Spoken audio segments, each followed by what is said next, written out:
बाबा, इन्हें छात्रवृत्ति मिली, इस बात की आपको खुशी नहीं हुई है? रमा बेटी,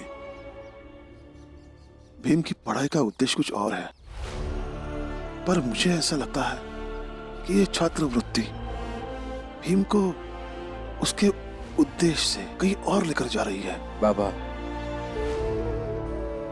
कल जो होगा सो होगा। आज अच्छा हुआ है ना, अब छोड़िए ना ये सब बातें। और फिर मेरे पापा ऐसे नाराज रहेंगे तो मुझे अच्छा नहीं लगेगा। नहीं बेटा, मैं नाराज नहीं हूं।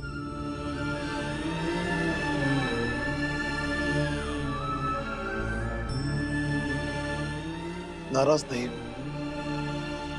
चिंतित हूं। चिंतित हूं इसलिए कि अपने समाज, अपने जात, अपने देश को बदलने का सपना देखने वाला भीम बड़ौदा सरकार के यहाँ एक नौकरी करने वाला कर्मचारी बनकर ना रह जाए। मैं चिंतित हूं इसलिए कि न्याय की लड़ाई लड़ने वाला भीम सुबह से शाम तक नौकरी पूरी करने की जद्दोजहद में पूरी तरह से फंस न जाए, इसलिए चिंतित भी हूं और खुश भी हूं। अपने बेटे की कामयाबी पर कौन सा बाप खुश नहीं होगा। खुश हूं बेटा, और उसी खुशी में सभी चाल वालों के लिए आज शाम को मैंने भोज रखा है।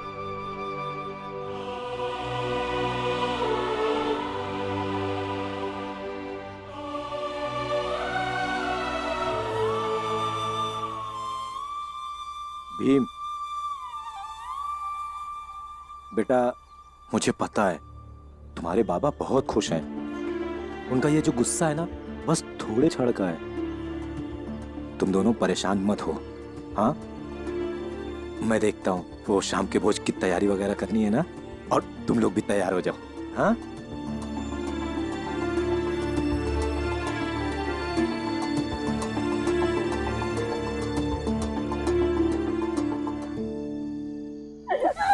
कोई जगह नहीं। मत निकालिए मुझे, मत निकालिए। निकल जाओ यहाँ से। नहीं नहीं, मुझे मत निकालिए, मुझे मत निकालिए, दया कीजिए मुझ पर। इस घर में तेरे लिए कोई जगह नहीं है। प्रचंड देव जी, ये क्या कर रहे हैं आप? वही कर रहे हैं जो ऐसे जात विरोधी, धर्म विरोधी के साथ करना आवश्यक है। अरे हमने उस भीमराव की हार के लिए और निकुंज की जीत के लिए कितनी प्रार्थनाएं की थी, क्या क्या नहीं किया हमने, सर प्रपंच तक किया। मगर ये हमारी पत्नी, ये यहाँ बैठकर भीमराव की जीत और उस निकुंज की हार की प्रार्थनाएं कर रही थी। हमारी पत्नी होकर ये प्रार्थनाएं कर रही थी। नहीं नहीं जी, मैंने निकुंज की असफलता के लिए कभी प्रार्थना नहीं की। मैंने तो बस भगवान को यही बोला कि जो ज्यादा योग्य है वही सफल हो। ठीक है, तो एक काम कर, अब तू जा यहाँ से, जहाँ मर्जी चाहे जा, अपने मायके में जा, मगर इस घर में तेरे लिए कोई जगह नहीं है। माफ कर दीजिए, मुझे मत निकालिए घर से, मुझे माफ कर दीजिए। मैं कहाँ जाऊंगी? जहाँ वो योग्य भीमराव तुझे ले जाए वहाँ जा तू। चलो भाई, चलो। रुकिए जी।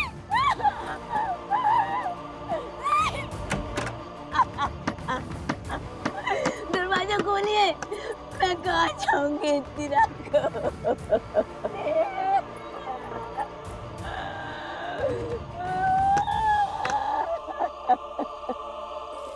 जल्दी कर, ये हो गया।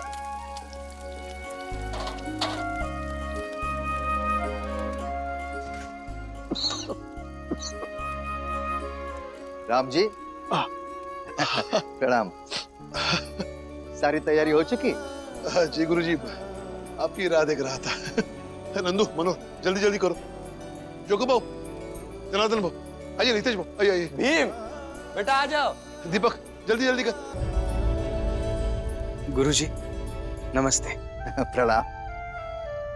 राम जी, एक बात मैं तुमको बता दूं, मैं तो तुम्हारे यहाँ खा लूंगा, लेकिन इसका मतलब ये नहीं है कि हम सब खुश हैं इस बात को लेकर के कि भीम आगे पढ़ाई करे। खाएंगे तो सिर्फ इसलिए ताकि चाल का भाईचारा बना रहे। हाँ, भाईचारा बनाने के लिए ही खा लीजिए, इससे सेहत भी बनी रहेगी आपकी। जिसे जैसे याद रखना है रख सकता है, लेकिन हम आज की शाम को ऐसे याद रखेंगे कि जब भीम को छात्रवृत्ति मिली थी तब चाल में सबने एक साथ मिलकर खाना खाया था।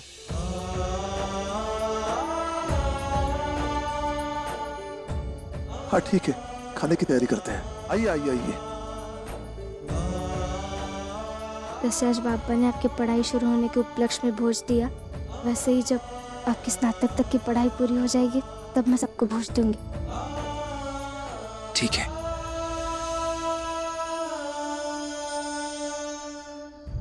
भीमराव, जी क्या हुआ? भीमराव, मैं घर से निकाल दी गई हूँ।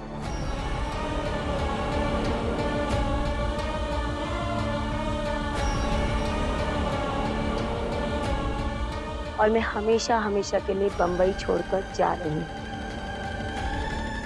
जाने से पहले तुमसे एक बार मिलना चाहती थी, कुछ कहना चाहती थी।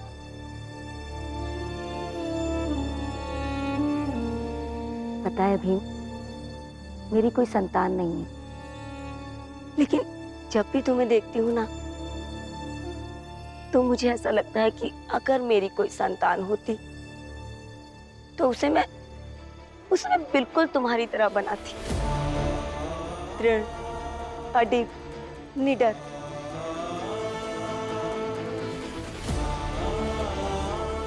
और तुम ना जैसे अभी तक जीते आए हो ना, आगे भी वैसे ही जीते रहना। मेरे पति प्रचंड देव जैसे कई लोग तुम्हें जीवन में मिलेंगे, पर तुम किसी से भी कभी मत डरना और ना ही किसी के आगे झुकना।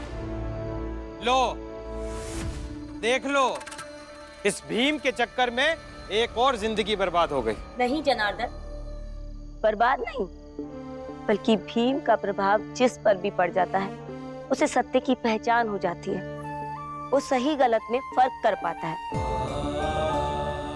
और वही फर्क मैंने भी किया। इसीलिए मैं अपने पति प्रचंड देव को हमेशा हमेशा के लिए छोड़कर जा रही हूँ। देखिए, मुझे ऐसा लग रहा है कि आप ये गलत कर रही है। ये ऐसे छोड़कर जाना सही नहीं है। आपकी जगह अगर मेरी आई भी होती तो मैं यही सलाह देता। तो क्या करूं भीम? उनसे मार खाती रहूं, प्रताड़ित होती रहूं? नहीं, मेरे कहने का ये मतलब नहीं था। मुझे ऐसा लगता है कि आपको लड़ना चाहिए। अगर आप एक कदम पीछे हटेगी तो आपके साथ पूरी नारी जात एक कदम पीछे हो जाएगी। लेकिन अगर आप लड़ेगी तो याद रखिए, आपके साथ पूरी नारी जात शक्तिशाली हो जाएगी। दे दिया ना ज्ञान, अब ये ज्ञान लेकर के बेचारी आगे जाके लड़ेंगी, लेकिन नतीजा क्या होगा? बर्बादी, और सिर्फ बर्बादी। अपने हक के लिए लड़ने से बर्बादी नहीं होती है। इनका लड़ाई खातिर ज्ञान तो दे रहे, लेकिन का ये प्रचंड देव जैसे शक्तिशाली आदमी से जीत पाएंगी? हाँ भीम, ये सही कह रहे हैं। मैं अपने पति से कभी नहीं जीत पाऊंगी।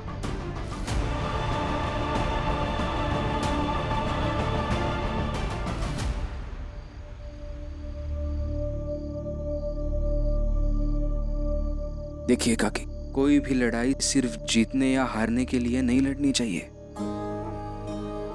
बल्कि ये सोचकर लड़ना चाहिए कि अच्छाई की तरफ उठाया गया एक कदम भी न्याय के लिए, मानवता के लिए और पूरे मनुष्य जात के पक्ष में एक विश्वास पैदा करता है कि अपने लिए और दूसरों के लिए हक की लड़ाई लड़ी गई, आवाज उठाई गई। और यही कदम उन लोगों का संघर्ष थोड़ा कम कर देता है जो इंसानियत की लड़ाई लड़ रहे हैं। बस फिर से भाषण। भाषण दिलवा लो इससे।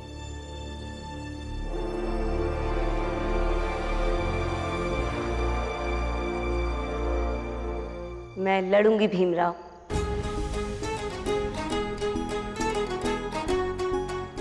चाहे मेरे हाथ में कुछ भी लगे, लेकिन अपनी लड़ाई मैं लड़ूंगी भीमराव।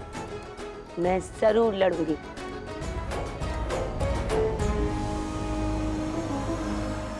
अब मैं वापस नहीं जाऊंगी।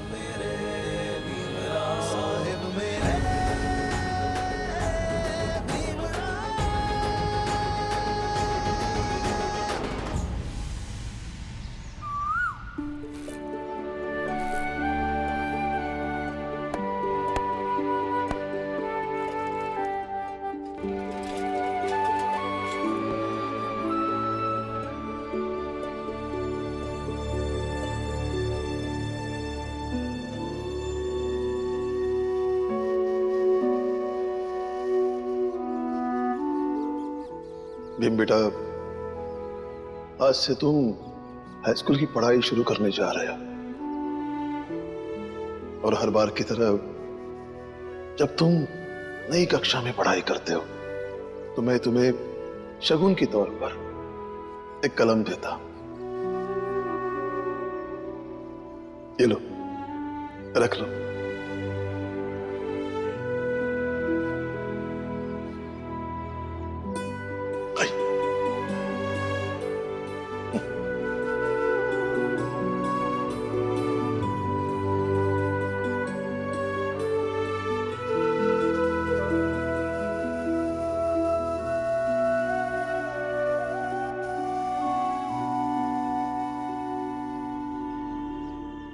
मैं समझ रही हूँ इस कलम से आपके रिश्ते को, लेकिन आप उदास क्यों हैं? आप चाहिए तो सही, आज भी बाबा आपको कलम देंगे शगुन। लेकिन आज अगर बाबा ने ऐसा नहीं किया ना रमा, तो आज से मैं बहुत कमजोर महसूस करूंगा अपने आप को। क्योंकि भीम के जीवन की सबसे बड़ी ताकत बाबा और उनका मेरे ऊपर किया जाने वाला विश्वास है।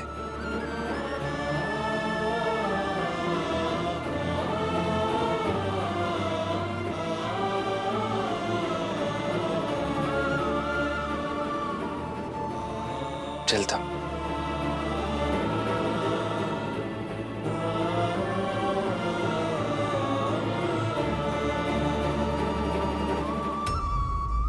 बाबा, आशीर्वाद दीजिए।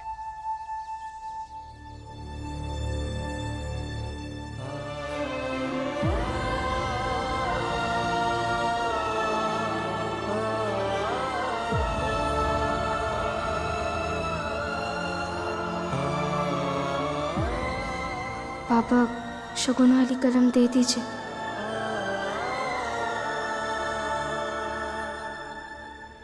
काका, खुश रहो बेटा।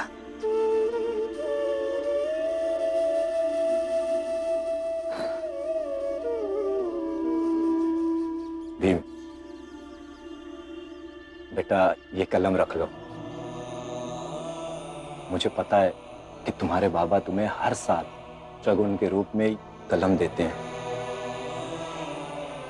लेकिन इस बार तो तुम्हारे बाबा नाराज हैं, इसलिए मैंने सोचा कि ये शगुन मैं दे देता हूं। लो, रख लो। मेरी आत्मा ही खुश नहीं है तो क्या शगुन तू? तुम्हें नहीं देना है तो मत दो, मेरा तो भतीजा है, मैं दे सकता हूं ना। लो बेटा, रख लो।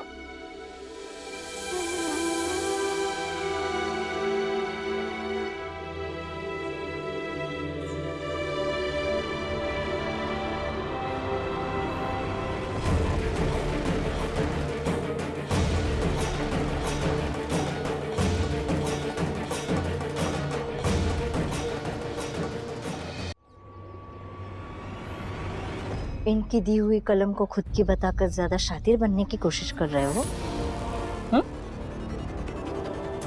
जीजा भाई, मैंने इसे कोई कलम नहीं दी है। जब पुरंजन और आप इस नौटंकी की योजना बना रहे थे ना, तब सब कुछ सुन लिया था मैंने। पुरंजन, कल सुबह जब भीम कॉलेज जाएगा तो उसे पेन दे देना। और हाँ, मेरा नाम मत लेना, कहना कि तुमने दिया है, क्योंकि मैं दे नहीं सकता और बिना मेरे शगुन के चला जाएगा तो मैं ये देख नहीं पाऊंगा।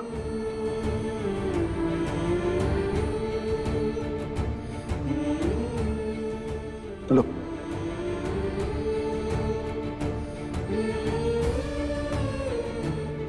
एक बात तो मानना पड़ेगा राम जी, मैं तुम दोनों को इतने सालों से जानता हूं। कमाल है तुम दोनों का रिश्ता ना। एक दूसरे की फिक्र भी करते हो, नाराज भी होते हो, गुस्सा भी करते हो एक दूसरे पर। हाँ, मानना पड़ेगा तुम बाप बेटे का रिश्ता। और इनके पेंशन के पैसे से एक फूटी कौड़ी भी नहीं दूंगी तुम्हें। ऐसी कसम खाई है मैंने, अपनी कसम तो नहीं तोड़ सकती।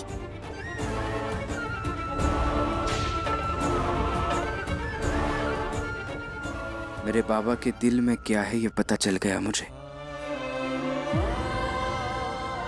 मुझे मेरा शगुन मिल गया। अब ये पेन मुझे मिले या ना मिले कोई फर्क नहीं पड़ता। और मेरे बाबा के रूप में करोड़ों की दौलत है मेरे पास। उनके पेंशन के कुछ पैसों का मैं क्या करूंगा? तो वो पैसे और ये पेन रखिए आपके पास।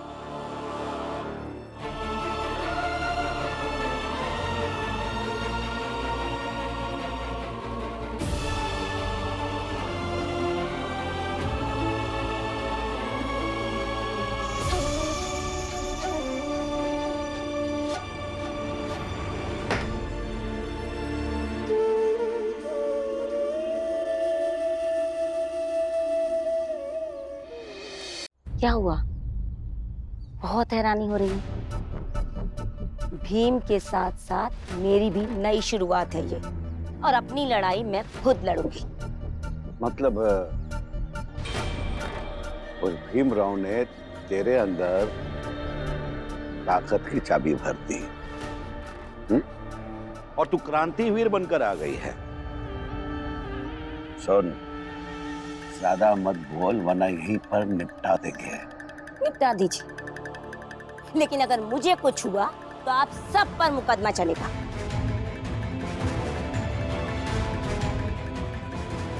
मैंने आपके लिए उम्र भर प्रार्थनाएं की, व्रत किए, आपकी हर बात को माना। आपने मुझे मारा, पीटा, मैंने सब कुछ सहा, लेकिन आज जिंदगी में पहली बार मैंने आपके किसी समर्थक का विरोध किया तो आपने मुझे घर से बाहर निकाल दिया। ये कैसा समाज है? एक आदमी जीवन भर बोलता रहे तो सब ठीक, और एक औरत जरा सी आवाज उठाती है तो उसे धर्म भ्रष्ट कह दिया जाता है। हो गया तेरा भाषण।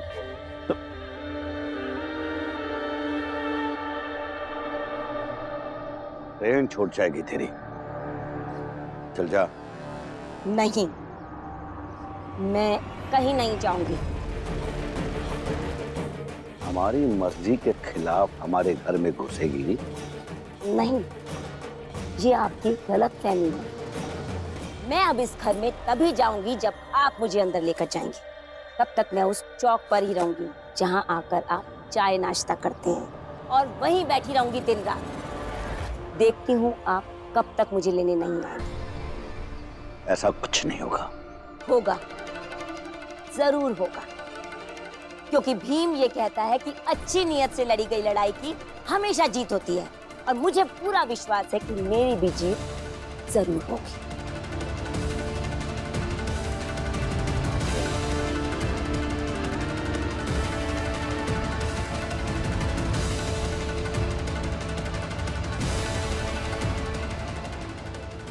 भीमराव